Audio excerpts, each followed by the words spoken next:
Welcome to the Commentary Magazine Daily Podcast. Today is Thursday, July 23rd, 2026. I am John Podhoretz, the editor of Commentary Magazine. With me, as always, executive editor Abe Greenwald. Hi, Abe. Hi, John. Senior editor Seth Mandel. Hi, Seth. Hi, John. And joining us today, our contributing editor, Poobah at the FDD, Foundation for Defense of Democracies, Jonathan Schanzer. Hi, John. Thank you.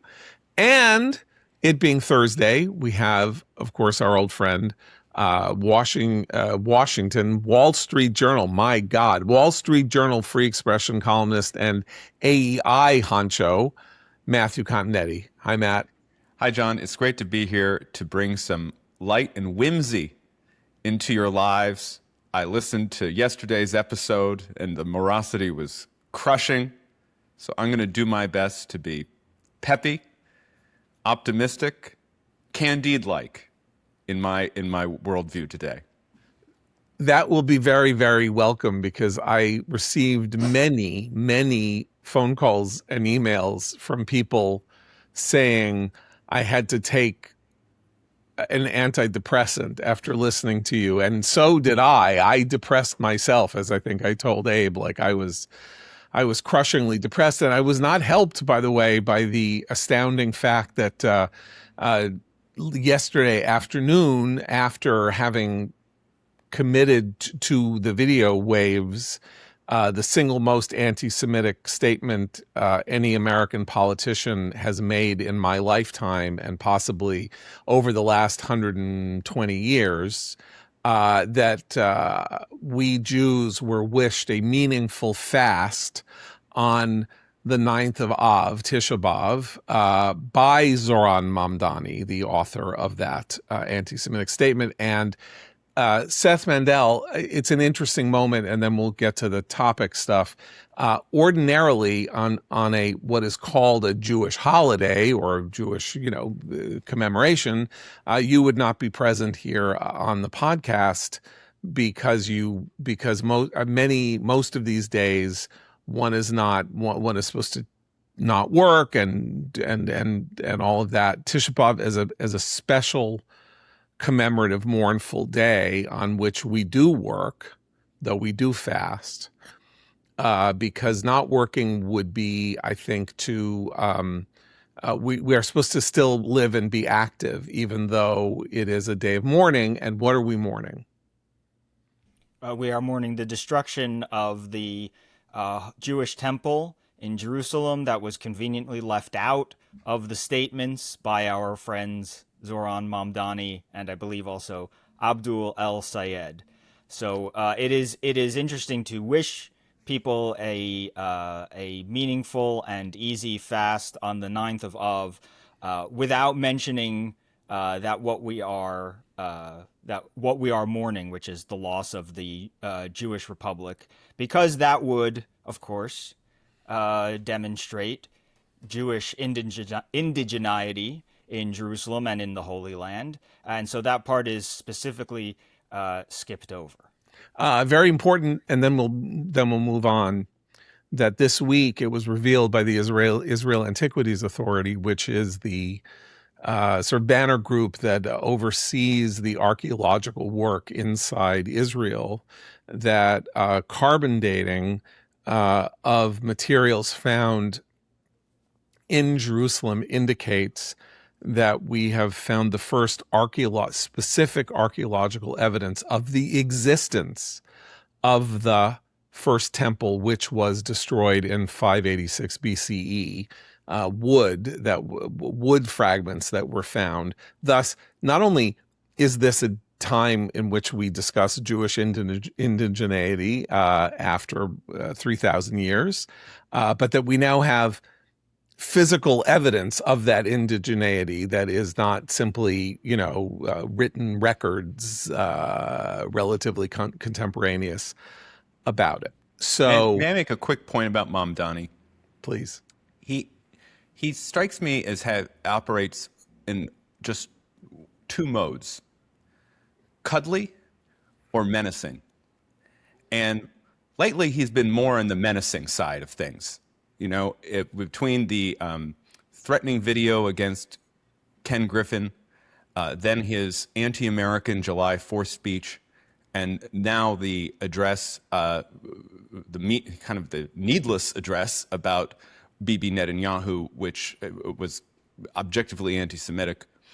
That doesn't show well. It doesn't work for him, and I think that's the real Mamdani.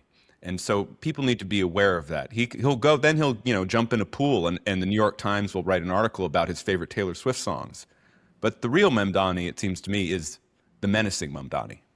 Okay, so Mamdani, of course, now this the most public enemy of the state of Israel in the United States, I think, or the most, certainly electorally, the most important. And of course, Israel is now standing at the ready or on the brink or on the verge of returning to war with Iran on the side of the United States, having basically not been involved in that war since the ceasefire in April, conducting its own missions against Hezbollah in Lebanon. But we are told that aircraft has been flown over for refueling purposes. The Israelis have opened up the shelters, the mass shelters, in case Iran decides to send these ballistic missiles that it's been shooting off to fire them at Israel. Jonathan Schanzer, we have been straining for the last week to discern a strategy in what Trump is up to with this. I think we now have 11 straight nights or 12 straight nights of firing. It's like the Red Sox streak, only, the Red Sox seem to be gaining in the American League East. And I don't see that America is gaining in the Middle Eastern East with the strategy that we are pursuing. So can you find a strategy that you can now explain, and then we can all be happy the way Matt wants us to be cuddly and cheerful and happy?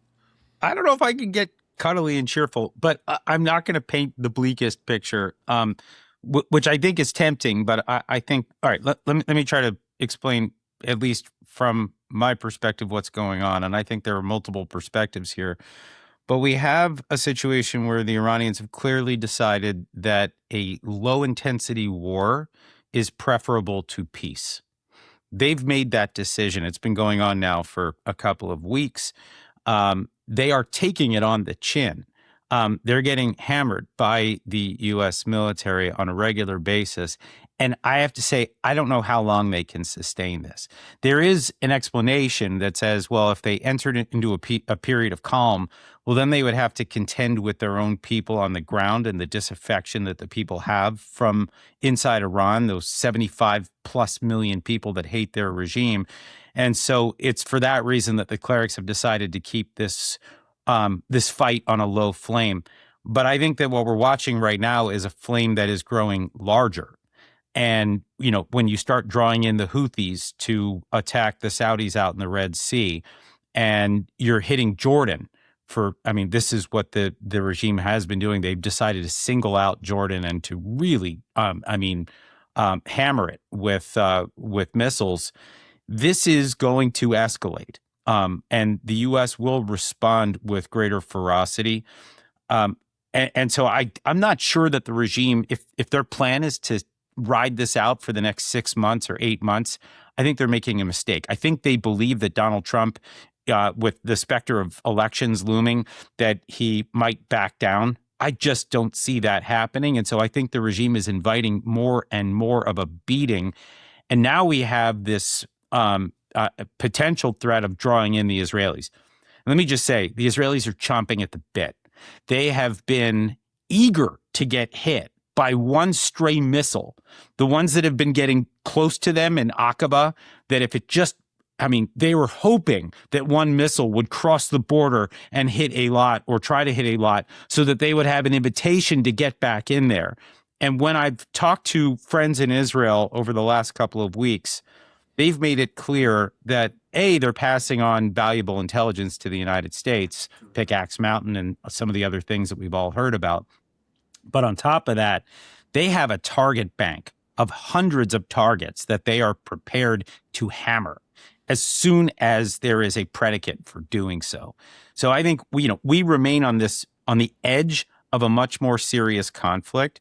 But I got to say, even if the regime thinks it can fight this low intensity conflict for a time, I don't think they can sustain this. Everybody in the U.S. military is convinced right now that if we just continue on this pace, the regime, the wheels are going to start to fall off the bus. Can you explain to us what that might look like? Because I think we thought 2 months ago that they were being hit as no one has been hit ever before.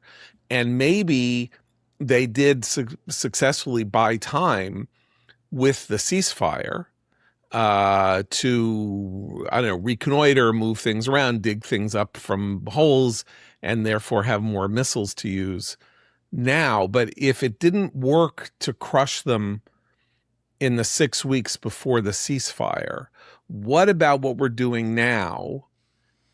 What does it mean that they break? Yeah. Does that mean that they go into exile, that they run away, that they take their Swiss bank accounts and end up, on beautiful islands near New Caledonia? What does it mean? I don't understand unless the regime collapses. Yeah, and I don't think anybody knows exactly what it means, and I think that's okay.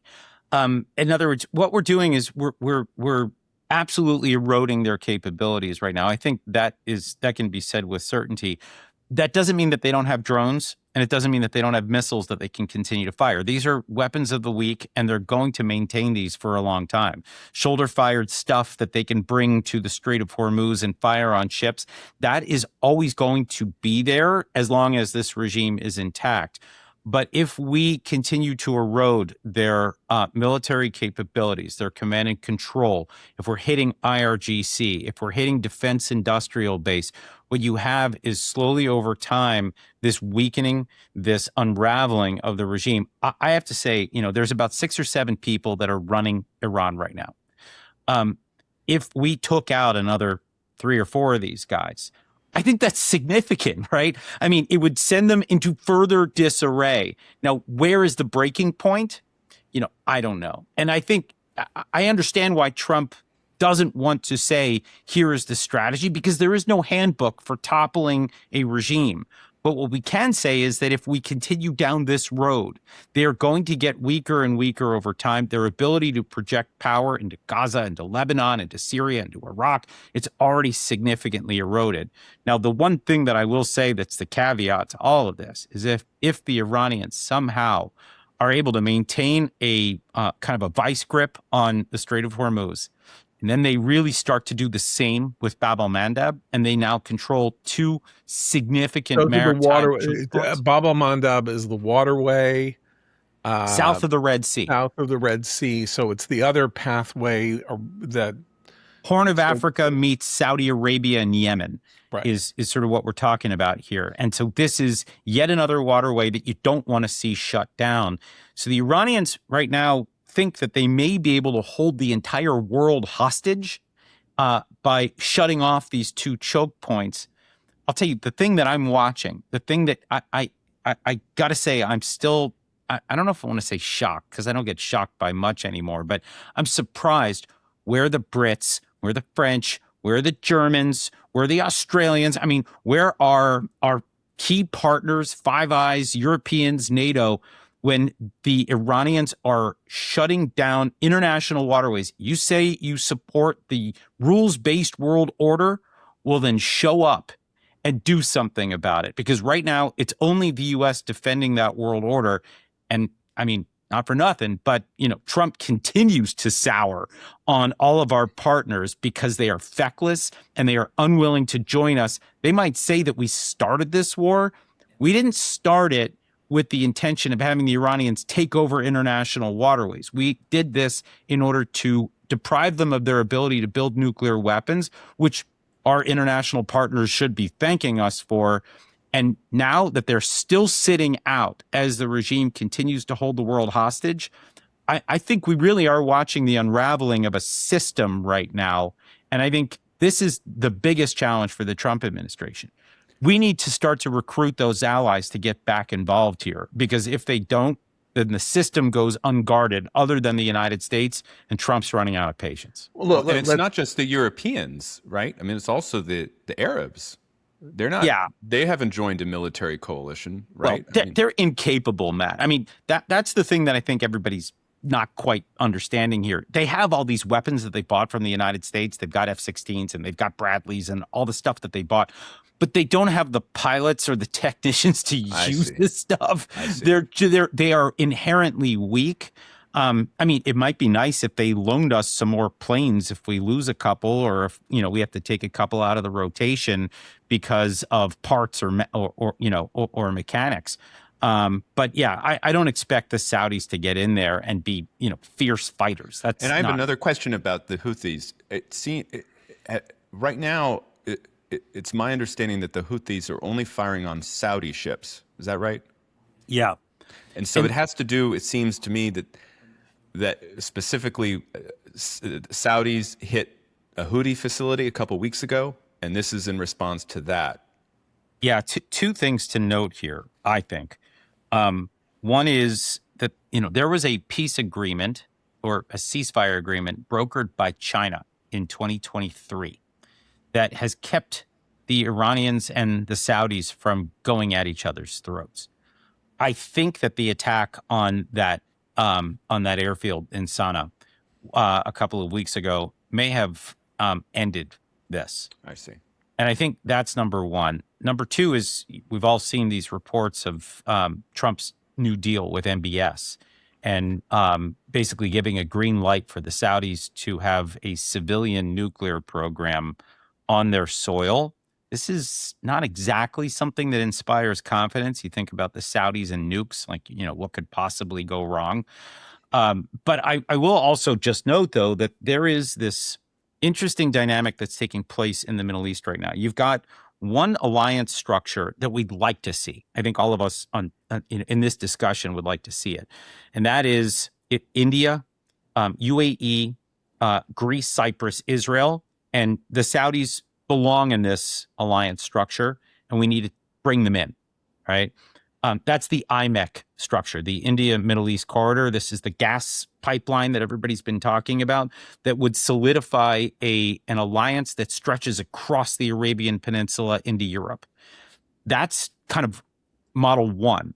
Model two is something that I've been very nervous about for the last couple of months. They call it STEP, Saudi, Turkey, Egypt, Pakistan. This supercharged Sunni, radical, nasty, autocratic structure of an alliance. The Saudis have been part of it, and it's not good, right? If you're thinking about normalization, you're thinking about the future of the region, you don't want the Saudis part of this. You could leave all the other basket cases to work together, but you don't want the Saudis in there. Donald Trump appears to have tempted the Saudis out of that alliance and back into the one that I think we want to see. So if you're asking, John, for a strategy, I can't say that I understand all the military strategy, but there is a diplomatic logic to what Donald Trump has just dangled in front of the Saudis, and I hope they grab it. Of course, we heard this morning the thing that was not said yesterday, Abe, which is that Trump expects the Saudis to become part of the Abraham Accords, which is to say IMEC. I mean, this is more famous than IMEC, but to become part of it if that enrichment plan is to be approved and by the way, or gone through. And by the way, that is politically intelligent for Trump inside the United States, because this is a deal that Congress has to approve. Now, it's sort of like the JCPOA in that Congress disapproving takes a 2/3 vote. That's one of the structures of this, whatever this approval is, the way that Congress, to reject the JCPOA, Obama put it in front of Congress, but said you could only object, you could only get rid of it with a 2/3 vote. So that probably wouldn't happen in any case, but that would at least be a sweetener to Congress to be more supportive of what is a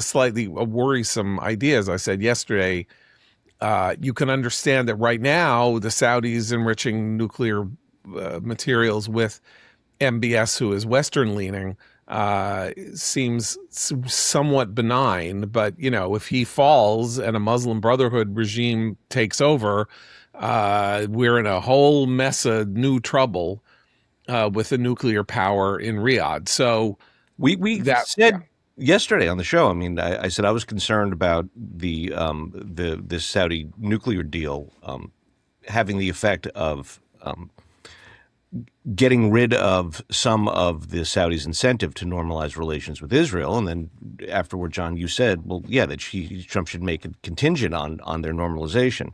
The thing about that is, look, I'm glad it's in there now. First of all, if it is, right. That was what I'd say. First of all, we're all confused because didn't they sign something already? Second, this sort of gets us back into the loop of the Gaza peace plan, right? Because in order for the Saudis to say yes to normalization, there's got to be some gesture regarding a pathway to a Palestinian state, and what's happening in Gaza right now. Hamas they're still armed. They're whatever their obligations are to go to phase 2 have not been met. So we're a long ways off from what would be acceptable, I think. I was very pleased to see the Trump truth this morning, where he said that the Saudi deal would have no enrichment of material, pertains only to non-military use. He compares it to the deal that was recently struck with the UAE, which also has pretty, reasonable levels of inspection and verification to make sure that the civil nuclear program is operating accordingly, and then also includes the Abraham Accords, which you mentioned as a precondition of the agreement. But as pleased as I was to see it, I also had the reaction, which is, who's actually running the policy here? Because that none of what Trump said this morning, Thursday, July 23rd, was in the reporting yesterday, Wednesday, July 22nd. And in fact, it was kind of billed as, well, we weren't applying the UAE strictures to Saudi because they're more important and we need to pull them away from a potential Pakistan, Russia, China connection. But now Trump comes in and says, wait. And as John points out, if Trump says something, does that actually mean that it's policy? This right. is related, I think, to our Iran discussion, whereas I was just struck again by two truths within 4 hours of each other yesterday. The first truth that Trump posted on his way to the dignified transfer of our fallen soldiers in Dover, Delaware, said that for every rocket fired at a ship in the Strait of Hormuz, Trump would blow up one bridge or energy infrastructure, including in and around the capital, Tehran. And then 4 hours later, he posted another truth, which was a screen capture of a news story that said Trump was opening the gates of hell and launching attacks. So you have tit for tat on one hand and the gates of hell opening on the other. Which is it, Mr. President? And it's the same here with the Saudi deal. Is it just going to be the arrangement that someone, unclear, who worked out with MBS? Or is it going to be this deal that you stipulate in your truth post? So okay, let me Schanzer, address one. Can you, Jonathan? Can you add to that answer why the Saudis need nuclear energy? Yeah. So two quick things to note about the Saudis and what they're being asked to do. Number one, I think they're being asked to choose their national interest, i.e., nuclear power, over the Palestinian issue, which was always what the U.S. was trying to do. It's what the Israelis were trying to do. This was kind of the core of the Abraham Accords with the Emiratis, with the Bahrainis, with the Moroccans, the idea that, hey, guys, you don't really care about the Palestinian issue. You care about things that matter to your people, to your country, and this ain't it. And I think that's number one. And I think Trump has always figured out that the Saudis they were willing to do this. It was just a question of what they offered and how, like, what the Saudis wanted, what they were willing to pay for it. The other thing is, so talking about the need for this power. I mean, obviously, it's a little weird to think about an energy superpower needing more energy. But when you think about what the Saudis have in mind for data centers in particular, and the role that they want to play in the AI race, which is significant, and the idea that they would be aligning fully with the United States, not aligning with the Chinese, not aligning with any other, aspiring AI power, I do think that this is significant. I think I think the goal, and we'll see if Trump is successful here, but the goal is to pull the Saudis out of these really sketchy alliances that they have, or quasi-alliances. Remember, they've tried to kind of do this tightrope act, where they're working both with the Chinese and the United States. This is an effort to pull them out of the wrong coalitions and to pull them into ours, both from a Middle East perspective and from a global perspective. And I think it's important. And if you ask me, this has always been Trump's goal. When he got into this war, this was about changing the map of the Middle East to make the Middle East more of a U.S.-centric alliance structure, heading into a great power competition with China. So, look, I don't want to give Trump too much credit for a grand strategy, because I'm not sure he has one. Maybe we can give this to Marco Rubio instead. We can give it to somebody else to take credit for. But I do see some real logic to what we're watching play out right now. Maybe not the full strategy of the war, but some of this diplomatic stuff on the sidelines seems actually very relevant and important. Well, it's kind of amazing how cheerful you're making me in all respects here. But I want to. I just stepped on Matt's lines. No, but you gotta. Yeah, we're wrapping up on this, but I do want to. None of us is a military historian, though I think we're all, reasonably well read in the history of military adventures and misadventures. And I still think, as we look at this and as we look at what Trump is saying about Iran, that the failure or the refusal to state the aim of this war beyond Iran doesn't get a nuclear weapon is complicating every moment of every day that we continue to fight it, because we're just blowing things up in Iran and degrading them. We're degrading them and we're degrading them and we're degrading them. And that is not a sufficient justification for a major military conflict. Okay, two things in response to that. Number one, Donald Trump never tells you his strategy, ever, about anything. I mean, it's just it's utterly frustrating, but it is what the guy likes maximum flexibility on everything. He doesn't want to get pinned down with a strategy. He doesn't want to tell the Democrats what his strategy is. He doesn't want to tell the Iranians what his strategy is. He just wants to do what he wants to do, and it changes daily, and it drives everybody crazy. Drives the media crazy. I mean, the number of questions that I get from the media about what is this guy doing? I don't know. I cannot tell you, because he's not telling anybody, and it's driving everybody nuts. But the thing that I just want to point out is, yes, you are correct in the sense that we can't just keep bombing Iran, and that's not a strategy in the sense that, like, you hold your breath and you hope. There is, though, a scenario where we continue to erode the regime over the course of several months, which is not a long period of time, relatively speaking, in terms of, histories of war. To do that over time and to hit the right things, and we don't know because the Pentagon's not allowed to talk to the media. They're not allowed to talk to think tankers. We're kind of operating in the dark here. But there could be a pattern here that leads to something positive, that leads to something akin to regime collapse, regime change, or something else. We're just not able to see it. Donald Trump doesn't want to share it. The Pentagon won't share it. And so we continue to operate with this frustration because we're thinking, hey, America's a superpower. We should have won this thing, 3 months ago. Why aren't we? No insight. They're not giving us that insight. It's funny that the media is reporting And I think Washington has internalized this idea that, the war is entering its 6th month, when in fact the war was 4 weeks long. The war began on February 28th and then ended on April 7th when Trump announced the ceasefire.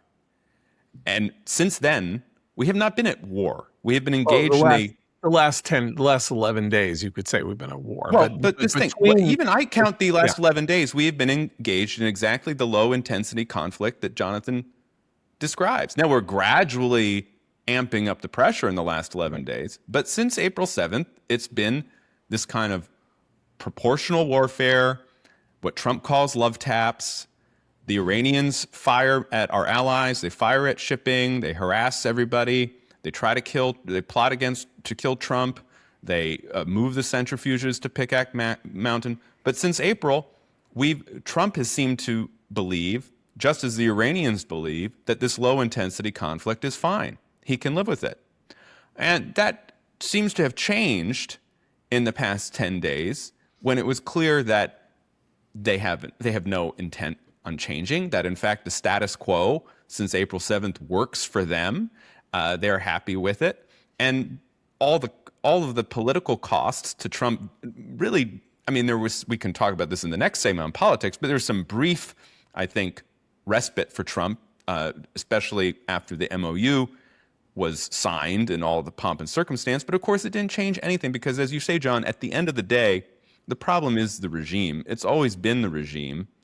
And until you get new leaders in Iran, you're not going to get any real change in their behavior. And so I think I think it's very important for Trump, yes, open up the pressure, but also tell the military to resume its target list from April 6th.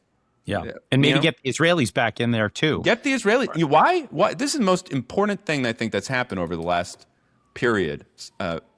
Why hasn't Iran hit Israel? Because they're afraid. Correct. They know the Israelis are going to open up and target everything and everybody. Everyone. I think that's the key. Everyone. They know that Israel has penetrated the regime so extensively that even this General Vahidi, the new IRGC commander, could potentially lose his life. And so Israel has successfully deterred Iran. Trump should be looking at Israel and saying, how can we deter Iran?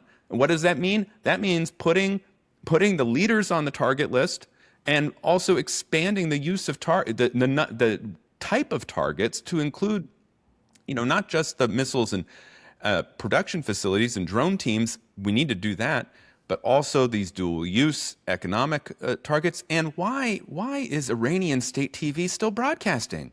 Yeah. Right. Okay. Shut it down. The problem. Can I just add one thing go ahead. I just wanted to. Matt made me think of something, which is that I wonder to what extent the Trump administration's public scolding of Israel, turn on, sort of like Vance's direct insults and whatever else. I wonder to what extent that posture change has emboldened Iran. Very, very, very likely. It is very likely if they are trying to assemble a data set to understand what the United States is doing.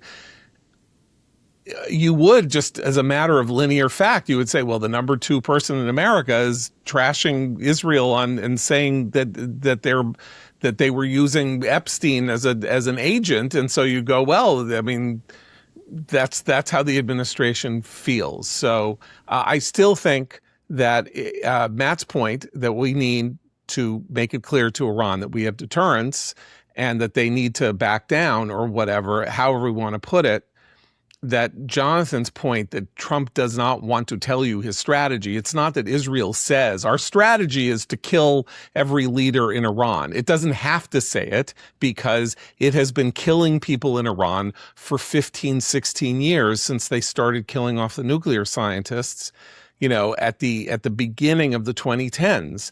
And so Iran has no question what it is, but they don't know what Trump wants. They don't know if Trump has the sort of get up and go to put some boots on the ground or to hit them or to hit facilities that are these dual use facilities. They don't know, and therefore they're operating. He is not sending them the message that they need to hear. Okay, Jonathan, we're gonna say goodbye. Fantastic. Rare notes of optimism, rare note of non-Dr. Doomness. Positivity. Positivity. That's Yes, what we that need is on your this middle podcast. name. Okay. Yeah. Anyway, thanks again. Okay, so we're talking about all this, and we don't know to what extent the war is playing a role in this. But Trump's polling this week is reaching catastrophic numbers. Not reaching, is dropping into the realm of the catastrophic.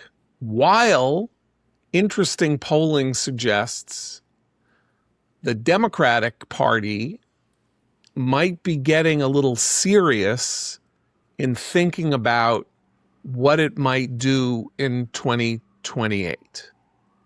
By which I mean, if you were going to lay out a landscape for the Democratic Party on who we know or who we think is maybe running for president, given the radicalization of the party over the last, year, this Emerson poll that came out of who people, Democrats might choose in 2028 is very interesting because it leans toward the less extreme, I would say, given in the panoply. Not that I don't think that they're all extreme in some ways, but in the panoply of Democratic choices, that if you have a poll in which Pete Buttigieg is sort of like the leading figure, that means that people in the party are not ready to jump on the DSA bandwagon or the Democrats who are polled. Do you agree with that, Matt? Or Well, yeah, there's so much polling data that's it's great to talk about in the horse race. And if you want to go right to 28, we can. We can talk about 26 first. Okay. But why not? Why don't we just start at 28? Because this was an Emerson poll that just came out that I thought was very fascinating for a couple of reasons. And the first reason is it did not have the front runners that we have been talking about for most of the year. As you mentioned, John, leading Emerson's latest poll for the 2028 Democratic primary is former South Bend Mayor and Secretary of Transportation Pete Buttigieg, who is at 19% nationally. Right behind him, someone we have been talking a lot about, Gavin Newsom, at 17%. All of these numbers here are bunched within the margin of error. But then this is the story for me, which is that tied with AOC at 13% is Georgia Senator Jon Ossoff. Now, Ossoff has been, I think, very canny in recent months, setting up these speeches to Democratic audiences. Of course, he's running for re-election in the fall, but also moments like his recent exchange with Secretary Hegseth that go viral, his encounters with Trump officials. And Ossoff has not been included in Emerson polling. This is the first time they included him, and immediately he's at 13%, tied for third place with AOC. I think this is a big deal, and I think a lot of Democrats are going to pay attention to this poll because in the background for the past month or so, there's been a lot of chatter about a potential Ossoff candidacy in 2028. Of course, he has to win re-election first, but he has a profile of someone, I think, who could do pretty well nationally. Of course, he hasn't been tested on that stage yet, but this was big. And the second thing that it brings to me is that the 2028 Democratic nomination is wide open. It is wide open. There are 4 candidates who get double digits in this poll: Buttigieg, Newsom, Ossoff, and AOC. Kamala Harris, who a lot of people have been talking about as kind of the presumptive frontrunner, she dropped to 8% in the poll. The undecided is essentially tied for third place as well with 13%. So this is anyone's game. But as you say, John, it's not the national Democrats, as they're looking for the potential standard bearer in 2028, is not where the Senate races or with the House races are with the DSA, anti-Semitic, socialist radicals. You know, AOC, she's there, of course. She has a lot of national name ID. She has a political personality that is not as menacing as some of her friends. And for example, someone who shares her politics, Ro Khanna, the California congressman, he's at 2%. He's at single digits. So you want to look at the double digits, and that shows it's open. This moving to the Republicans quickly, that's the other big story, which is that in this 2028 Republican poll of Emerson, J.D. Vance's support has, I want to say collapsed, but it is shrunk. He has gone from 52% earlier this year of Republican voters thinking of 2028 to 39%. And as he has fallen, Marco Rubio has risen, going from 20% earlier this year to now 38% of the vote. These are the only two candidates who get double digits, and Vance and Rubio are essentially even in the Emerson poll of national voters. That is a pretty remarkable development, and I am sure that there is someone in the Oval Office who is noticing this as he thinks about what is best to follow him in 2028. Two things occur to me about these polls. First, what is the Vance-Rubio conflict that has dropped Vance and raised Rubio? The Republican Party is a party that believes in the projection of, or Republican voters for the last 50, 60 years have believed in the projection of American power abroad. And in the last 40 years has become a Zionist party. And J.D. Vance is lined up with people who do not believe in the projection of American power abroad and has been signaling very, very openly that he is not part of the Zionist Israel supporting majority of Republicans. I can't think of anything that makes them different in the eyes of voters. I don't mean, because of course these are our obsessions, but I mean, I can't think of anything that would make you feel differently. Well, just consider the two public interventions that each man has had in recent weeks. Of course, with J.D. Vance, it was the Joe Rogan 3-hour interview where he said there was an Israeli influence campaign against the memorandum of understanding that he negotiated with Iran, where he said that there was evidence, even though there is no evidence, that Jeffrey Epstein had Mossad connections. This is the vice president saying this, by the way. So that was, and he talked about the differences between UFOs and demons. Interesting discussion. But anyway, that was what he spent his time doing. Compare that with Marco Rubio's speech to the Summit on Left-Wing Terrorism, which was a just remarkable oration on Marxism, socialism, radicalism, and the desolation that it causes throughout the world and throughout history. So you can just see the contrast there. And I think that outside the confines of the internet, most Republican voters want to hear the second speech. They're less interested in the first podcast. And we have to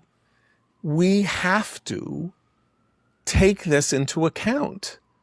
This is very important because social media, I've used this analogy 1,000 times, social media is Plato's cave.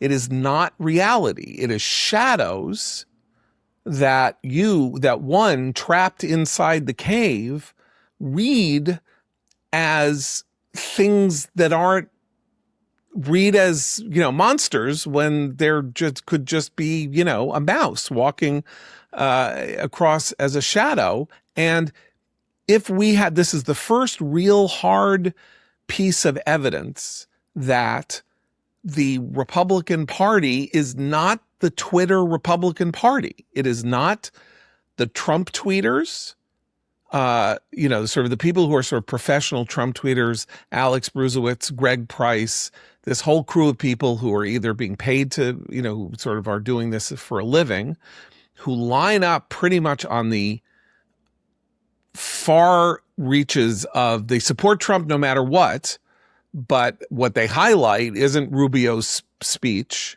They highlight Vance.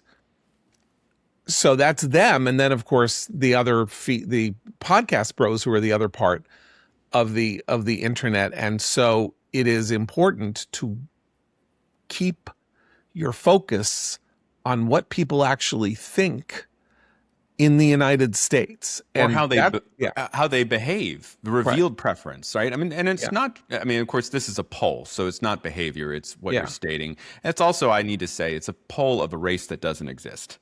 Right. Marco Rubio is not running for president. He has said that if Vance runs, Rubio will support Vance. Now, do I think there will be challenges to Vance? Yes. And I think that this poll is going to inspire more challenges. And the poll will also make Trump think about how he wants to approach the 2028 primary. And does he want to have some apprentice-like performance or contest, right? Does he want to say, you know what, maybe Marco should run and we'll just see and let the people decide? Yes, he does.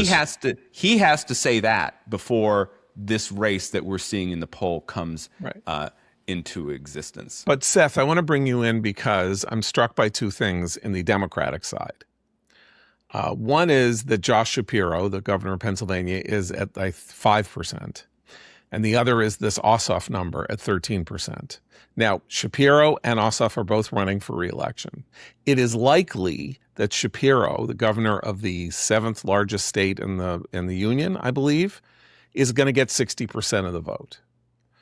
So he is going to win a landslide election. He is keeping his head down. He's not talking about national issues. He is running to rack up a very significant margin. And the idea that he, as the governor of this swing state, should not be taken seriously as a national candidate should this happen in November will start falling by the wayside, just as if Ossoff wins relatively commandingly as a Democrat in a swing state, but a southern state, and a relatively liberal Democrat, though not a radical Democrat in a southern state. You got to start saying Clinton model, that's really interesting. But they both have something in common. And what is that, Seth? They are both men assigned male at birth.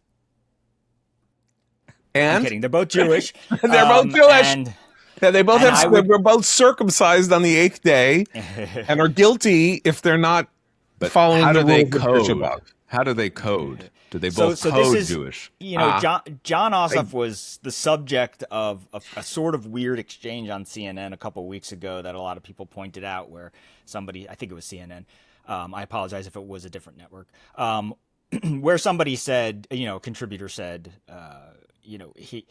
how Jewish you. He didn't say the word code, I don't think, but Matt's word is the correct one, right? Code is the sort of almost like vibe in terms of, where you immediately situate people in your head, when you first hear a name or a policy or a country. Here we have it. Where it appears on the red-blue sort of scale. Okay, for you, so I just want to, it was CNN. Yeah. The speaker was Alex Michelson, who is an anchor, not a pundit, and the anchor of the show, said, quote, "As a Jew, some people read a little more Jewish than other people, and John Ossoff may not read as Jewish as Josh Shapiro does, for whatever that's worth." The fact that that is even a permissible thing to say and doesn't immediately get you fired is, when it would have 10 years ago, that's one thing. That's a pretty interesting moment. But it is. But the reason it was so interesting is because his point is not wrong on his overall point, not on whether one is more Jewy than the other, but his overall point, right, was a person who codes as very Jewish can't win the Democratic nomination. That was his overall point, that if you can pass, you can win the Democratic nomination. So putting aside the weird discussion about whether a Jew can pass, the underlying structure here, which is that the Democratic Party is becoming an openly hostile to Israel and therefore fostering an undercurrent of anti-Semitism that is only growing as a party, is an obstacle. Now, one of the interesting things about Shapiro and Ossoff is that Shapiro, well, you could say he reads as Jewish because he talks about his faith. You could say he reads as Jewish because his name is Shapiro. You could read, and everybody's name is Shapiro. You could read as Jewish, the fact, all these different things about him. But one of the reasons he's also more willing to defend Israel, I think, than Ossoff. Right. So that's what I was going to say. Is that yeah. the Israel thing is really what put them all front and center, right? Which is Shapiro was accused of essentially dual loyalty in his when he was interviewed for the possible spot of vice presidential nominee on Kamala Harris's ticket. He was asked whether he's an agent for Israel representing a foreign country, etc., that sort of thing. And one of the reasons he did that is because during that specific process, when he was being vetted for vice president and therefore the talk of the town, he was accused by the left of joining the IDF, right? Volunteering. The phrase used was volunteering for the IDF. When, of course, what he had done was he was volunteering, on a kibbutz or something, and he was a program, and they were helping out, something having to do with an IDF overseen program. But no, he didn't put on a uniform, obviously, and no, you can't just take a summer trip to Israel and they hand you, an M16 and tell you to go, into the field. The whole thing was ridiculous, but it doesn't matter that it was ridiculous because people believed it, especially on the left, and it picked up enough steam that Kamala Harris had to say, can you, even in the most generous reading of the comments, explain to me what's going on here. What does all this mean? That, for Josh Shapiro, is the big problem, is that they have muddied the waters enough to say that even the generous way of interpreting some of these comments is, I don't really understand what all this means. Explain to me how you're not didn't work with the IDF, whatever. So that's a key weakness on the reads Jewish, which is that did Jewish stuff. Right. Went to day school. You visited Israel. Okay, and Ossoff, if anything, is a kind of perfect representation of the kind of Jew for whom I have particular contempt. Well, that's the other question about Democrat. Who also vote Democrat. That's my point. So he's a Democratic right? Jew who has what would my guess is has skeptical feelings about Israel and is not particularly supportive. Can I also add? Yes. Ossoff has a connection to the most important constituency in the Democratic Party, and that is the black vote, because of his alliance with his fellow Georgian senator, Raphael Warnock. And the two of them have worked very closely since both being elected in that crazy special election in Georgia. And that is, the African-American vote remains the key to winning the Democratic nomination. So that's just something to keep in mind as this goes forward. And I think one reason why if he does perform as well among black voters in Georgia, where they're considerable presence in politics, that would be something that a lot of Democrats nationally will look at. Also, this whole discussion of the coding reminds me of one of my favorite moments from the 2020 campaign, which I can't go without repeating, which was after the Iowa caucus. A reporter asked a caucus goer, a lady, who'd you vote for? And she goes, well, I voted for Pete Buttigieg. And she said, the reporter goes, well, how did it feel voting for the first serious gay candidate for president of the United States? And the woman responded on CNN, he's gay? So I am. Another aspect of. But we got to move on. We got to move on. Let me just say one more thing because it has to do with Trump and the Republicans and the way they handled the elections. Ossoff was his career was almost dead in the water. Let's put aside the Jewish stuff. One interesting facet of him is that he had lost to Karen Handel in 2017, not by a ton. In a congressional race, he ran for House seat that had been left open by a retiring Republican. He wasn't crushed, but he was one of those figures that the Democrats had touted as this bright, young, photogenic, etc. candidate, exciting the way they sometimes do in Texas and elsewhere. And he lost. And he was the subject of a fair amount of mocking for that because he was built up, right? He lost in 2017. Then he ran again, and he ran for Senate. When he ran for Senate, he ran against David Perdue. Now, David Perdue beat him by more than Karen Handel beat him, if I remember correctly. I don't remember the percentages. Karen Handel, I know it was under. You got to explain. Yeah. He beat him on election night. He beat him on election night by 2 percentage points. Perdue did not get over. Right. But 50%. Perdue, the Republican, did not get over 50%. It was 49 to 47, so they went to a runoff. Right. When they went to a runoff, that was when Trump did his whole thing about how, your votes, who knows who's counting them, do your votes really count, etc. And Ossoff edged Perdue.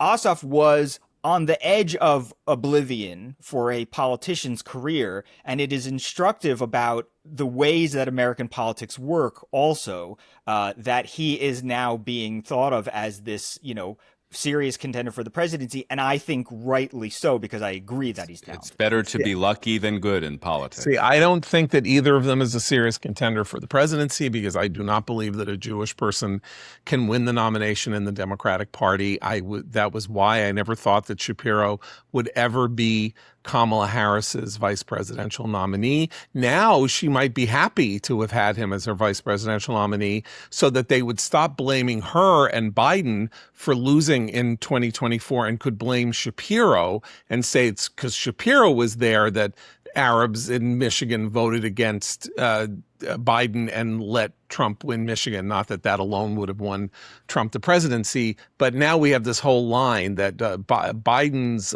reckless support of Israel's adventure in Gaza. Jake Sullivan can't sleep. He can't sleep. He can't sleep at night because they were just too supportive of Israel. Yeah. So she should have picked Shapiro because he could have been the scapegoat for her loss. But anyway. Well, that would have still redounded to her. I know. I'm joking anyway. Judgment. But now we got to talk about the disaster for Republicans. There are 3 polls this week that herald disaster. We are talking about polls that show not only one poll that is almost certainly an outlier that has Trump at 30% approval, the only president to achieve 30% approval in our, in the sort of in the 21st century, whatever, was George W. Bush in early 2028, when the Republican Party had enough of him. This has never happened before. So this is 2008, excuse me. Right. Okay. Well, 2 of the polls have him at 30. I think 2? I think ARG and Emerson have him. No, Emerson has him at 37, I think. Oh, so maybe it's the Fox poll that has him at. Okay. Anyway, let's just say he's low. He is in the 30. He's lucky to be at 35, and without question, presidential approval correlates with the issue that is enthusiasm and whether people come out to vote and how people identify themselves as Republican and where independents are and all of that. Issue by issue, according to Fox, Democrats have it over Republicans, including on immigration now. Not just the economy, where they have a double-digit lead, but immigration, where they now have a 1-point lead, and Generic. I'm sorry, I need to correct myself. Two polls have him at 39%. That's 39, the Fox and one Emerson has him at poll 30. Have him at 39%, and then ARG has him at 30. Right. Big difference. Right. So anyway, the generic poll, the Emerson poll or the Fox poll has the generic meaning, will you vote for a Democrat or Republican? Or do you prefer a Democrat or Republican? 11 points with the Democrats in the 50s. The other polls track that, though they're less dramatic. So we're moving into August, and if these kinds of numbers hold up, Republicans will lose the Senate. And I mean, they will lose the Senate in bizarre ways. I think there are two major ways they could retain it, because El Sayed could win and then could really be an impossible person to get elected. And this lunatic who has now taken the lunatic Plattner's place could be unelectable, and in Maine, and that they need both of those to get there. But when you have numbers like this, as you have in some cases, like in 1980, people come out of nowhere to win. Like a Democrat could win in Mississippi, a Democrat could win in Oklahoma. Well, so I know that sounds crazy. Here's why, as bad as the polls are, it's not quite the same thing as in other elections, which is these are polls of national voting preference. And what is the major story of American politics over the last generation? It is ideological sorting into different geographical spaces. Okay, so I thought there was a very interesting quote from Darren Shaw, who's one of the Fox pollsters. He said that Democrats need a 6 to 7 point victory in the national House vote for guaranteed control of the House. And that's unusual, because typically you think, oh, you win the national House vote, you're going to win the House of Representatives. But he's saying the opposite. Why?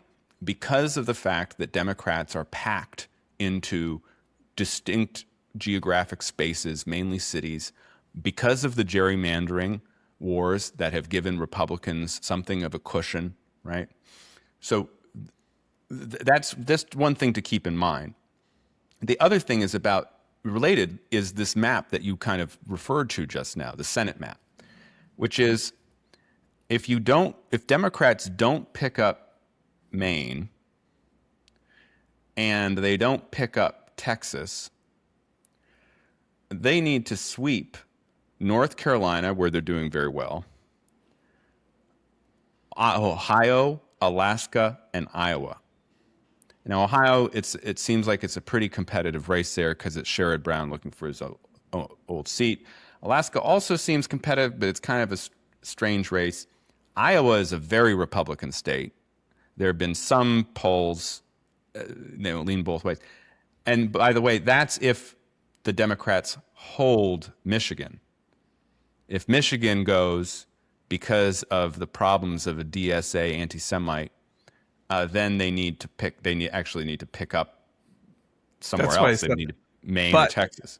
Right. Okay. So my point is, yes, they're terrible polls. Republicans are on track for severe losses, but it's the reason why you see some complacency in Republican circles are these structural things. What I would point out, though, the thing that really has struck me in a lot of these polls, and it was in the recent Washington Post poll too, is motivation and enthusiasm. And this is something that we have seen throughout the second Trump term. Democrats will crawl over broken glass to vote against Donald Trump, and Republicans, like Trump, they support him actually in record numbers, his approval rating within his party. They're fine, more or less, with the way things are. And in the Fox poll, the Democrats have a 68 to 57. That's an 11-point advantage in terms of enthusiasm. That, I think, is the difference between control of the House and possible control of the Senate. 2018 midterm, Democrats win 40 seats. Using the stat that you mentioned before, Democrats got 53% of the vote nationally in 2018. Republicans got 44%. That's 9 points. right. And they So won that's 40 seats. So we're looking at this and we're saying, oh, look, can't happen. You know, it'll be more like 2022 where the red wave was halted because of candidate equality and all of that. And that really may not be the case. Matt, you're sorting through where they could or could not win. And I say, if you have a circumstance like this, weird things happen. Weird things happened in 1980, and weird things could happen in 2026, in part because of this enthusiasm number. These are national polls. Ordinarily, in a midterm election, you get worried about polling nationally because the electorate shrinks, right? So if you do a national poll and you don't sort through or try to do a likely voter screen, you're getting a lot of people in the poll who are not going to actually vote in the election, and you don't know what that means. However, when there is really, really big turnout in a midterm election, as we had in 2018, and as I suspect we will have in 2026, almost 120 million people voted in the 2018 election. And so the national polling will come to resemble that electorate way more than previous midterm elections. In fact, the Democrats were underestimated because likely voter screens were used because of the presumption that a third of the voters would turn out, as opposed to 50% of the voters, or however many it was, that turned out in 2018. So yes, all of this matters. Candidate quality matters. Where the vote is distributed matters, because you can have a great national vote for Democrats, but they're focused in 10 metropolitan areas across the United States, and they're not in Oklahoma. But Osborne could win in Nebraska. There are weird cross currents. So just one other thing about this poll and everything we've seen. Trump's major problem is the economy. So we said that he's at 39 in two of the polls, and the other poll's an outlier, having him at 30. But then you look at different issues. In several of these polls, he's at 34th, 66 on Iran, but that's related to the economy. 33-67 approve, disapprove on the economy. 27-73 disapprove on inflation. 27% approval rating on inflation, 33% approval rating on the economy. Those were his biggest assets in his first term. They've now become his greatest weakness. And so while the Iran war is connected to the economy in as much as gas prices resonate throughout politics, right? The real challenge, it seems to me, of the Trump administration has been trying to convey the message that the economy is doing better than people think. In the ARG poll, again, possibly an outlier, 66% of people said that the economy is in a recession. Well, that's not. We have a 4% unemployment rate. The inflation report surprised everyone last month. Now, again, tied to inflation, tied to gas prices and fuel prices. But it's just not true. We're not in a recession. And yet that mentality has grown to the point where even Republican voters, for 66%, think that things are dire.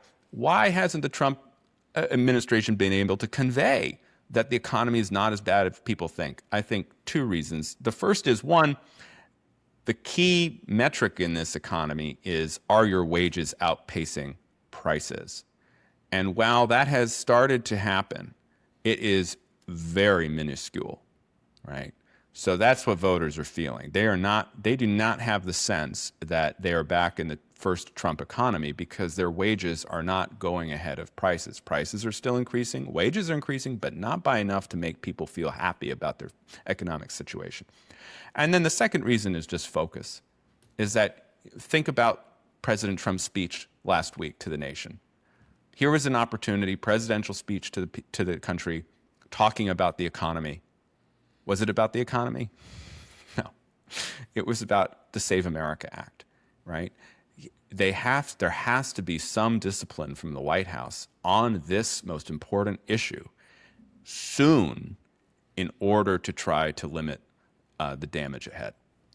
I think in the end, president tends to begin, by the way, speeches on anything by just saying the economy is great, and then moving on. Right? He declares the economy great. That's his argument, and he did it again. It was very funny. He did it again with the president of Lebanon in the White House the other day. He began his remarks by saying, "Oh, the economy is great," and all this stuff. And you sort of get the impression that had it been President Trump presiding over the killing of Osama bin Laden, when he announced it, he would have started with about 30 seconds of the economy is doing great, better than ever before, and then eventually get to, we killed bin Laden sort of thing. So that's his problem, is that he just declares it whenever he opens his mouth rather than makes the case. Focus is the ultimate point here, which is that Trump looks like he doesn't know what he's doing.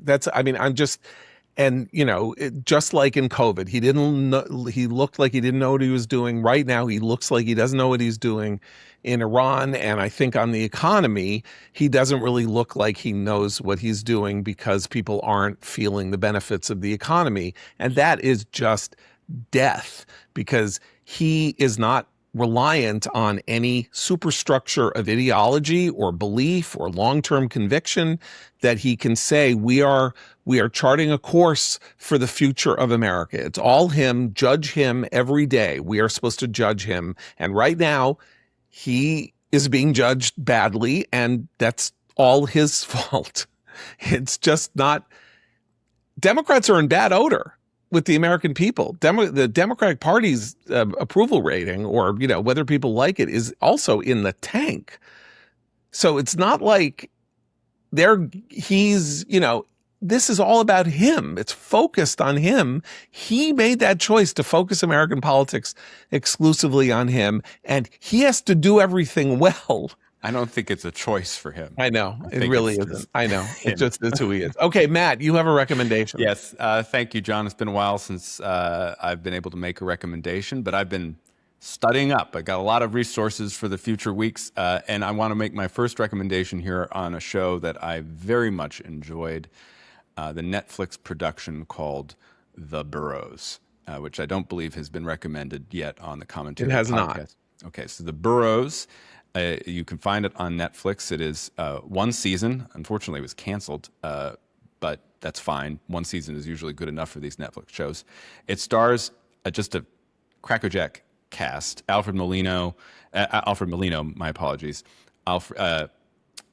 Molina, right. Alfred Molina, Alfred Woodard, Dennis O'Hare, Gina Davis, Bill Pullman is in the first episode and fantastic in it. And it concerns a group of seniors living in a retirement facility in the New Mexico desert that is where a monster is stalking its prey. And I'll leave that as the premise. And it's a great show. Mainly because the writing is clever, but also these performances from these actors, Woodard and Molina in particular, are just so incredible. I will say with Gina Davis, I would like to see her mouth move more when she talks. It's this happened to Carrie Fisher too, as she was getting older, but because she's so pretty and she's such a great actress. But I'm always kind of saying, why isn't the jaw opening? But otherwise, we know why. Yeah, well, okay. I'm just going to leave it at that. I'm going to leave it. But anyway, she's great too, and The Burroughs is just very enjoyable. It it takes some inspiration from Stranger Things, and I think its production team is somewhat related, but it doesn't. It's more. It's actually a little bit more humorous, I think, than Stranger Things. And it does not take itself anywhere nearly as seriously as Stranger Things did by the time I stopped watching it around the fourth season. So Burroughs is highly recommended. Right. Now, The Burroughs, by the way, is not just associated with Stranger Things. It's the one show produced by the people who created produced it, right? The Duffer brothers. But they don't write it or direct it. Yeah. No, but Netflix, it's pretty clear, canceled the show because the Duffer brothers left Netflix for, I think, Paramount. and the show's a hit. I mean, Netflix came out with its annual numbers on hit shows, and it was like one of the 3 hits they introduced this year. And so in anger, they canceled this successful show to show the Duffer Brothers that, their ingratitude was going to have consequences. So just so you know that. Well, it's a shame, but I think you can still enjoy this season and the kind of the plot and also the performances. Well, thank you, because I need a new show, because I watched 2 really bad Netflix shows in the last week. The Beast in Me and I Will Find You, and they're not good, and so I'm glad to hear. I think you'll like the Burroughs. I will say this for The Beast in Me is that the leads are fantastic. I think Claire Danes is awful. I think she is awful. I wanted to throw a brick through the script. Bricks are thrown through windows in this show, and I wanted to throw a brick through a screen. I haven't seen 8 hours of a person trembling every moment that she acts. Matthew Rhys is great. I'm sorry, I had to disagree with you.